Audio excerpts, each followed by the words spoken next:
I've been attached with the feeling of waking up with you by my side. Grabe nga talaga at marami na ang humanga sa naging kaganapan ng ating Bel Mariano sa pag-arte sa Can't Buy Me Love, na kung saan ay talaga namang umilib nga sila sa galing bilang actress ng ating Bel Mariano.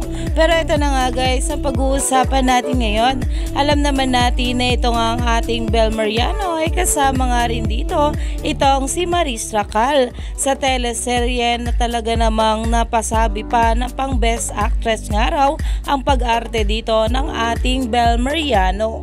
Ako'y nasasaktan pa rin! Bravo! Best actress, ikaw yung panalo. Ano pa ang antics na naman ang mo? Caroline, can you go now so that we can... Kahit nga mga kasama nila sa eksena ay bumilib nga sa ating Bel. Kaya grabe nga rin talaga ang pagtangkilik ng mga bubbly sa ating Donnie at Bel Mariano para sa kanilang teleserye na Can't Buy Me Love na gabi-gabi nga nilang inaabangan. Kaya naman talagang trending nga itong ating Bel sa social media. Kaya stay tuned lang tayo for more updates sa ating Donnie at Bel sa mga susunod pa na araw.